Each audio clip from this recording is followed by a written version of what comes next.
Desa Karangkertas, Blok Bojonglatih.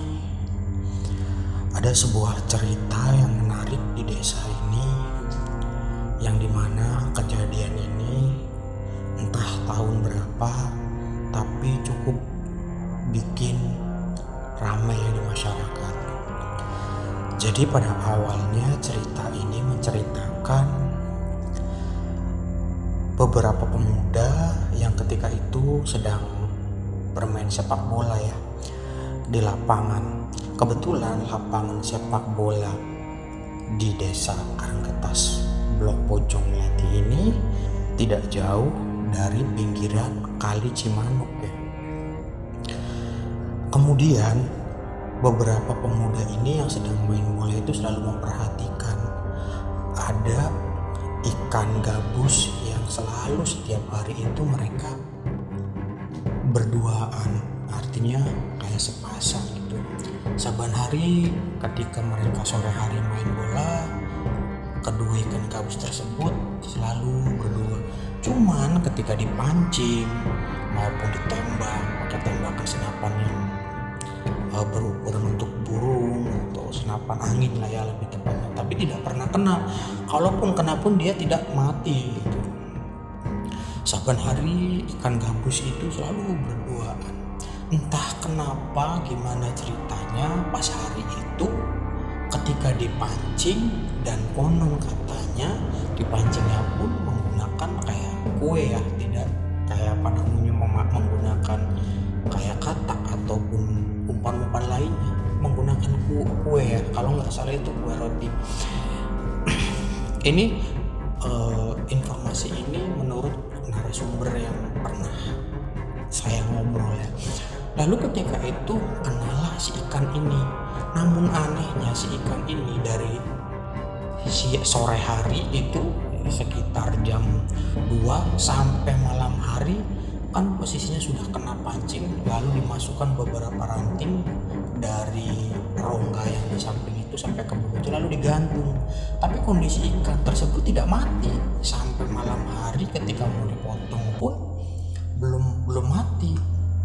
Nah, sesudah itu malam harinya pemuda yang tadi sore itu main sepak bola di lapangan tersebut, karena kan lapangan tersebut itu ada makam keramat namanya makam atau petilasan Kaliumbut. Nah dari situ itu tidak jauh. Lalu mereka pun sore hari pulang. Nah, sore hari pulang itu mereka pun nanti malam kita dipotong ya ikannya. Ikan itu cuma seukuran lengan tangan orang dewasa ya. Lalu malam harinya pun mereka memotong si ikan itu ya di salah satu tempat di mana pemuda itu berkumpul. Lalu dipotong. Lalu anehnya ketika dipotong itu, konon katanya bau amisnya itu sampai kemana-mana gitu istilahnya. Bahkan ketika dipotong, ikan gabus yang seukuran lengan tangan orang dewasa itu ketika dipotong dagingnya jadi banyak gitu, seukuran baskom yang cukup gede gitu. Akhirnya setelah itu mereka pun memakannya ya, memakan. Cuman anehnya tuh kayak bau amisnya itu kayak berlebihan banget gitu.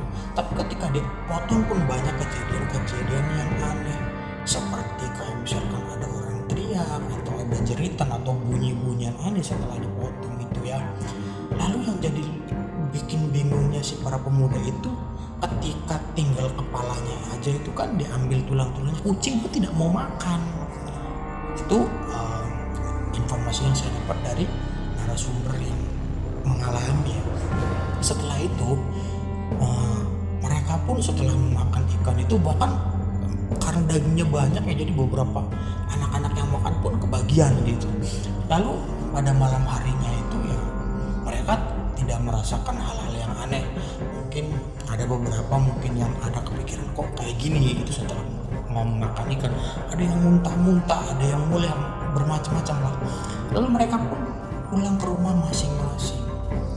Pada malam hari berikutnya, konon katanya entah ikan ini yang ketangkep kemakan, artinya ketangkep ini atau makan umpan ini, entah yang perempuan atau lelakinya kurang tahu ya. Jadi pas malam berikutnya itu konon ada ibu-ibu, karena waktu itu kan masih tidak terlalu ramai seperti sekarang. Malam harinya itu ibu-ibu itu mau ke toilet, karena zaman dahulu itu toiletnya posisinya masih di luar ya, tidak jadi satu dengan rumah.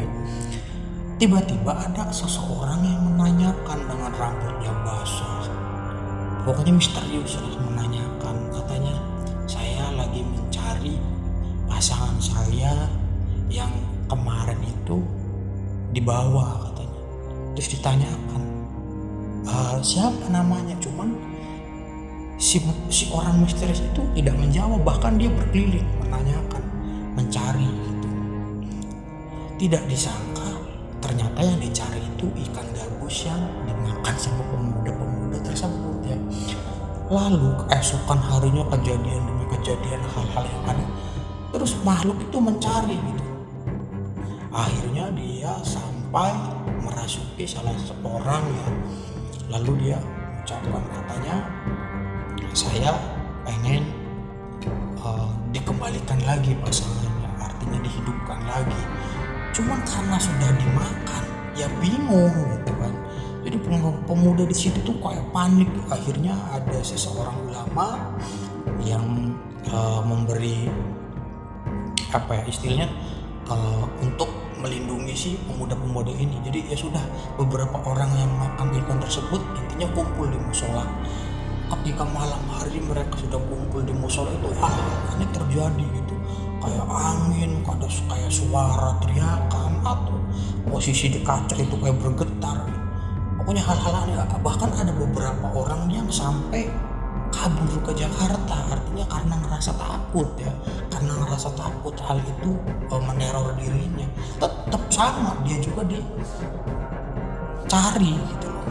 Akhirnya sampai didatengin ke mimpinya, hal-hal aneh terjadi. Akhirnya dari situ, dari pihak orang-orang tersebut atau orang-orang tua mereka itu karena merasa anaknya memakan, lalu mencarilah seorang kiai. Dan konon katanya seorang kiai itu meminta beberapa anak yang memakan daging ikan tersebut itu untuk berkumpul ya, lalu setelah berkumpul dibacaan doa-doa, lalu turunlah ke tempat yang tadi, ke tempat pas ikan itu ketangkep. Setelah turun, kalau di sana itu namanya Kali Cimanuk, itu turun ke bawah, namanya apa ya, kedung. Kalau di sana itu jadi kedung, turun ke bawah. Nah, si orang-orang yang anak-anak yang memakan ikan tersebut, posisinya di atas, dan konon katanya si kiai ini bertarung, entah gimana ceritanya sama si makhluk itu, sampai si makhluk itu mengucapkan sampai 7 turunan pun saya bakal tetap mengejar gitu. Cuman setelah mungkin negosiasi, akhirnya si kiai itu meminta untuk mencari tulang-tulang yang sisa tulang-tulang ikan tersebut untuk ditaruh ke air Kali Cimanuk tersebut. Lalu esokan harinya pemuda itu mencari sisa-sisa tulang itu bahkan. Dan yang jadi anehnya, sisa tulang dan kepala ikan tersebut masih ada utuhnya. Lalu dimasukkan seperti layaknya seorang meninggal umumnya, taruh di lawon, lalu taruhlah ke pinggiran Kali Cimanuk itu, dilarung ke air dengan kiai tersebut ya. Dan sudahlah selesai. Artinya itulah cerita yang mungkin waktu entah tahun kapan itu bikin ramai di daerah Bojong Melati, Desa Karanggetas ya. Dan sampai detik ini hal-hal yang terjadi aneh, artinya sering kejadian orang yang tenggelam, entah gimana ceritanya, sering kali orang tenggelam di daerah Desa Karanggetas itu ya, Blok Bojong Melati. Itulah sedikit cerita tentang cerita siluman ikan gabus di Bojong Melati ya, Desa Karanggetas. Mohon maaf bila mana ada yang salah dengan cerita ini.